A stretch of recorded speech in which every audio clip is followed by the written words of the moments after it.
Bonjour, je suis Cédric pour WordPress Theme Template. Alors aujourd'hui nous allons faire un petit complément de la vidéo numéro 4 qui consistait à pointer les DNS donc de l'enregistrement du nom de domaine vers l'hébergeur.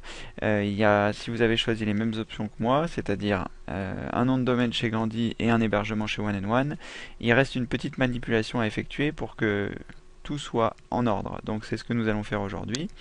Nous allons donc lancer un navigateur, nous rendre sur le site de One and One dans l'espace client. Alors One and One, voilà. On choisit espace client, ce sera directement parfait. Alors vous avez dû recevoir par mail, si vous êtes abonné chez One and One ou alors chez Civit ou alors ailleurs, hein, peu importe, un numéro client et un mot de passe. Donc le numéro client le voici, le mot de passe le voilà. Je me connecte. Je vais demander l'enregistrement, comme ça sera fait. Donc nous arrivons sur notre interface administrateur, dans laquelle nous allons pouvoir effectuer certaines manipulations. Pour le moment, nous allons nous cantonner à la configuration du domaine pour terminer et finaliser, si vous voulez, l'enregistrement du nom de domaine. Donc, vous cliquez sur Configuration des domaines, vous choisissez Ajouter un domaine. Et là, vous allez taper donc exactement le nom de domaine que vous avez pris chez Gandhi. Donc WordPress Theme Template en ce qui me concerne sur un .com. Voilà.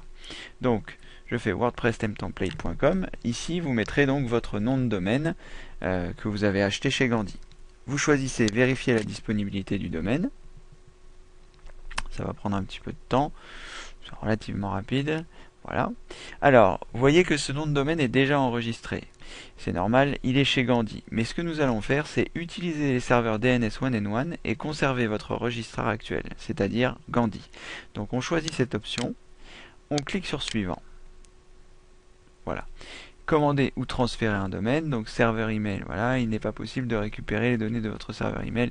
Donc ça, pour l'instant, ça ne nous intéresse pas, pardon. Voilà, donc on clique sur Suivant. Voilà. Donc, commander ou transférer un domaine. Voilà. Donc, le domaine est sélectionné. Les paramètres du serveur, donc serveur email One and One.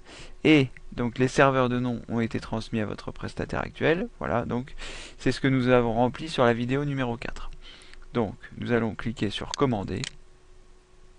Voilà. Donc, opération réussie. Tout s'est bien passé. Aucun problème particulier à signaler. Voilà, il ne vous suffit plus que d'appuyer sur le bouton retour. Enfin là, il vous explique un petit peu que ça va prendre un petit peu de temps, mais dans les 30 minutes qui viennent, normalement, tout devrait être rentré dans l'ordre. Voilà, il vous suffit juste donc de cliquer sur le bouton retour pour arriver à nouveau sur la fenêtre aperçu des domaines. On voit que donc notre site internet est bien là, wordpress-template.com, enfin notre nom de domaine plutôt, qu'il est sur un domaine externe et que les paramètres DNS sont incomplets. Mais c'est pareil, ça va se mettre en place. D'ici 30 minutes, tout sera configuré correctement. Voilà. Bon bah écoutez, c'est terminé pour cette vidéo. Elle est un petit peu chaotique, j'en suis vraiment désolé. C'est une opération que je n'ai pas pu renouveler, étant donné que ça ne se fait qu'une fois. Donc je n'ai pas pu refaire cette vidéo, c'est la raison pour laquelle elle est un petit peu bancale. Voilà, pardonnez-moi, j'essaierai de faire mieux la prochaine fois. À bientôt, merci, au revoir.